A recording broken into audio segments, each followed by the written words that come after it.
This is your one and only FireSpark81 with your daily dose of video goodness, and welcome to the first ever Satisfactory tips video. Alright, I have a bunch of tips for you today. They're in no particular order or importance. We're just going to cover a bunch of stuff that I've learned. Okay, so to start off with here, one of these miners can fuel enough ore to cover a bunch of different machines. So if we take a look here and we come up to this, you can see that I have the ore split. It's going into two different smelters. Then that comes out, that splits again, goes into two of the constructors, and on each line, so you can see I got two over here, then two over here, then those belts actually go up top. So if we run up here, you can see that those belts actually, they go into those containers, and then they come out of those containers, and they actually come up here, and they fuel all of these machines. And these machines are relatively efficient. So you can see this one's at 92, and this one's at 91. If we come over here to this one, you can see, oh, this one's at 34. This one needs a little 33. That one needs a little work. This one's at 40-ish, but yeah, so you can fuel a lot of different machines. You do have to do a little tweaking. If you take a look here, you can see I actually powered down the clock speed on this one a little bit, and that is going to lead into another tip.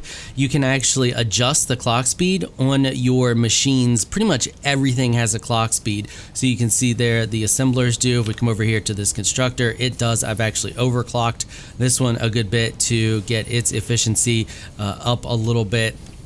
Even your power plants have efficiency, or I should say the overclock and underclock abilities. If we run down here to the power plant, now these are coal power plants. However, the bio power plants, the bio generators, they can do the same thing. So if you take a look here, you can see that I can drag this slider and adjust the efficiency. And when I do that, you can see that it also causes it to use less fuel per second, but it also puts out less energy. Now, if you change your machines, they do pretty much the same thing, but instead of producing less energy, they produce less resources. If you overclock them, they also use more power. So see this one here, if right now it's making 15 per minute. You can see here it's making 15 per minute.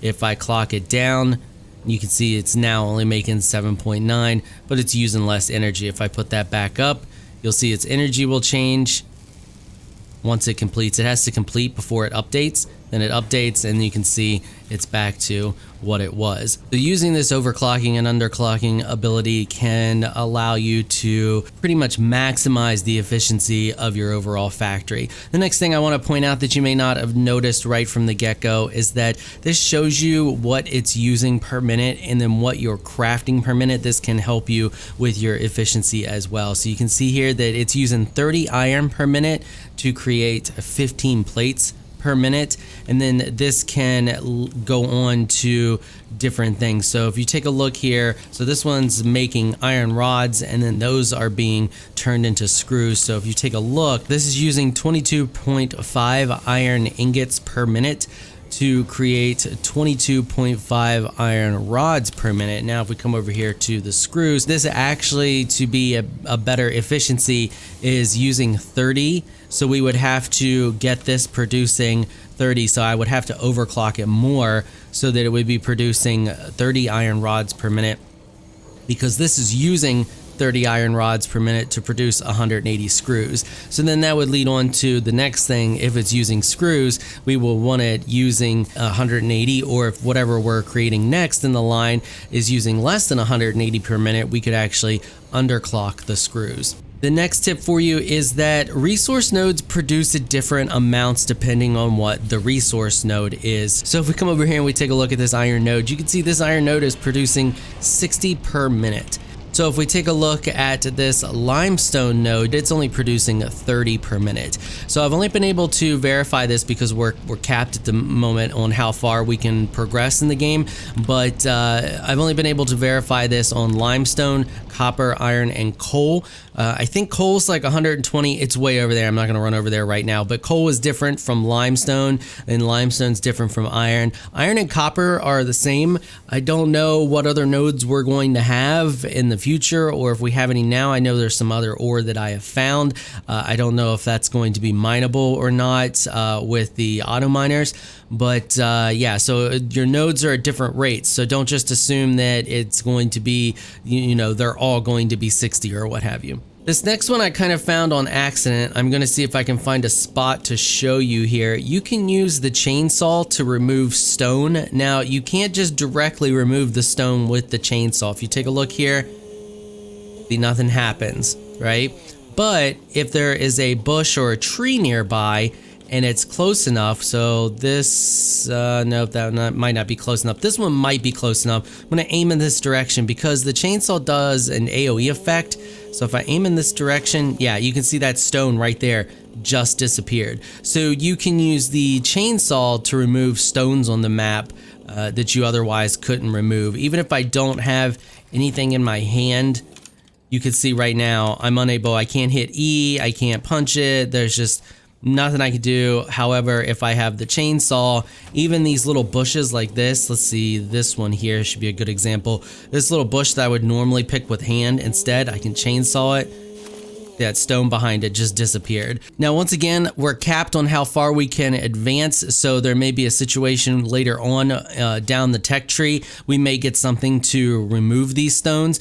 Early on though, or if we don't actually have that option, the chainsaw will be a good option to remove those stones if you're trying to remove them. Okay, the next one is build on foundations. Foundations are going to help you organize your building and just make everything so much easier for you.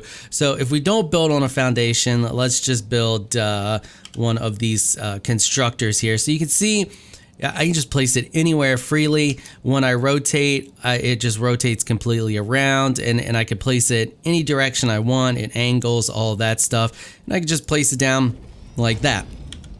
Now, if I have a foundation down, so we'll place a foundation here, and then we'll place a foundation next to it.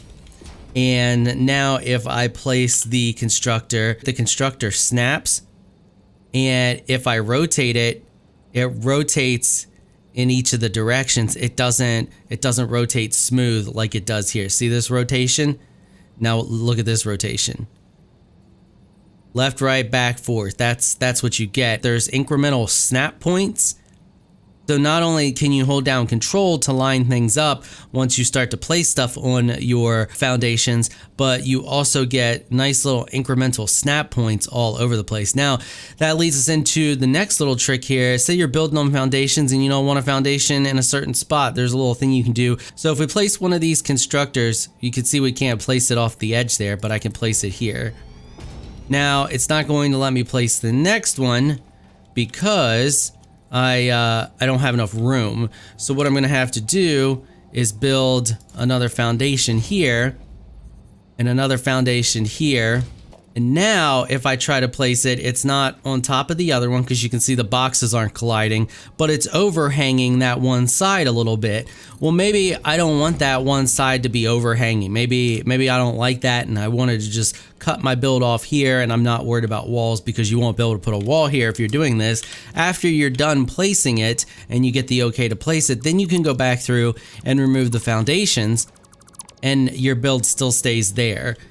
So just a little, I just figured that would be a little handy tip for people who are building, and, you know, I don't know how that may be useful to you. It was useful to me on my build up there because I have one that's overhanging just a little bit off the side, and I didn't want just a piece of foundation sticking off the side. So I figured it'd just be a tip I'd share with everybody. So another little interesting thing that I noticed with conveyors is you can delete conveyor poles after placing. So we'll just pretend that this is snapped into a structure of some sort besides a conveyor pole, some machine, and then we'll just place our belt like that. You can see it automatically creates another conveyor pole. But maybe I don't want that conveyor pole there. Maybe I just don't like the looks of it. Well, you can just delete it and your belt stays there. It'll still continue to function just as there was one there. You can see I can still snap to it. We can snap, we can loop around, we can then delete that one. So we do that, and then we can do it again. And you can't place, that's another tip for you there. You can't place the conveyor poles on the centers of where two foundations connect, saying that it's too steep. I don't know if that's a bug. I assume that that's a bug, but yeah, you can't do it. So we're gonna move that in just a little bit there. So there you go. So now we just have a free floating belt with none of the conveyor poles. So if you're limited on resources for some reason, I don't know why you would be, or you just like the look of it, that's an option for you. Another cool little thing you can do is you can use stairs to help you wind your conveyor belts. So if we place a conveyor pole right there and then we grab our belt, we can run our conveyor belt up the stairs, snap it right, or anchor it right there, then continue to rotate it around the stairs. So then we can just go right there, and then we can rotate it up the stairs. Oh, I just had it there. There we go. Rotate it up the stairs. Actually, I don't like that. We can do a little bit better there. I think I brought that one up too far, but you get the general idea. You can use the stairs to help you wind your belts up to another floor. So let's try this again real quick. So we'll just bring this one to right there, and then that should level out a little bit better. Let's try it right there. And then does that level? There we go. So that looks better. There you go. So you get the idea. So we can just do that and continue to take that on up. So let's try to, the other thing you can do, and sometimes it'll tell you that it's not, it can't be that shape. You can place your conveyor pole first and then try to connect to it. Yeah, it's, oh wait, there it goes.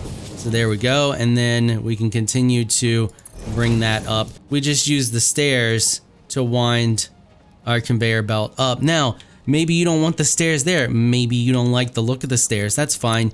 You can just delete the stairs after the fact, and then you can delete the poles that are holding that belt up and get like a nice, cool look. Like, check that out. Isn't that neat? I think that's neat. That's why I'm sharing it with you.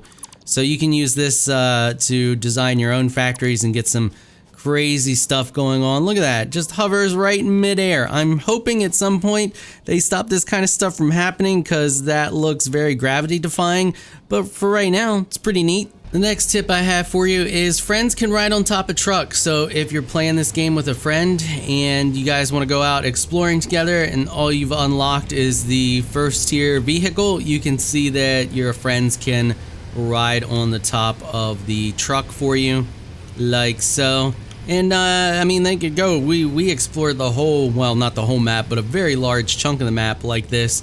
Works really great. You can do two things. You can hop off, allow them to jump up here, and then jump up to the top like that. Or if you're already on the vehicle, they can land on the tire and then jump up from the tire. And a big shout out to one of my supporters, Marine, for helping me show you all of that little tip right there. One other interesting thing about trucks is you can see this truck has hit points. It's got health down at the bottom. Now you may be out exploring and your truck may be almost dead and you're worried. You're like, I don't really have a way to repair my truck. What should I do? Well, that's actually a pretty easy fix with the current state of the game. So you get all your resources back whenever you break something down right now. So all you have to do to fix your truck is just reset your truck. Just go ahead, mine it like that, or break it down like that, and then go back into your vehicles and then just place the truck back down, build a new one. So delete the old one, build a new one, and as you can see, if we get back on it, it has hit points again, and if it was damaged, they would be full. And then all you have to do is just put whatever you had in the truck's inventory back in the truck's inventory, and that truck is good to go as new, like it had never been damaged at all. And that's a thing with most things. So you can use this to your advantage early game because you get 100% of your resources back. And I honestly hope that they don't change that. I hope that that continues to be a thing. So for example, say we can't run up this pathway here. All I have to do if I want to get up that pathway, create a conveyor pole like so. Grab that, just push that on up there till I get it all blue like so, and then I can just run right up it, do whatever I need to do up here, and then delete it. If I want to stay up here, all I can do is just break that back down, and I should be able to reach that as well and reach that. Then I've gotten all of my resources back, and I can continue to use those resources to get in other higher places that I can't reach. The other thing you can do is if you're building foundations and say you want to get across a gap somewhere, so let's see if we can find a fictitious gap. So let's say that this technically is not foundations right here, and this would be another area that I'm trying to get to, and I'm stuck over here and I want to get across, or maybe I'm in my truck and I want to get across a gap and I can't do it. Well, I can just build a foundation, snap that foundation, build another foundation, snap that foundation, build another one, continue on, get my truck across there. Or if I want to make sure I bring my resources with me, just go ahead and take those with me as I come across. And if we break all of this down, you can see that this will just be left floating in the air. So there you go, and you can use that to your advantage all over the map. That's pretty much all I have for you for this episode. Hopefully someone found something useful. If you know some of this stuff, I mean, I hope there was something in there that maybe helped you out. If at least one thing helped you out, I'm happy. All right, that is going to wrap it up for this episode. If you like what you saw, consider hitting that sub button. I want to give a big thank you to my patrons for making this episode possible. You all are absolutely amazing people. If you would like to join my elite crew of Patreon supporters, please check out the link in the description below. If you enjoyed this video, please leave a comment down below. Let me know what you thought. If you're shy, you don't like to comment, just hit that thumbs up button and show your support. Until next time, thanks for watching.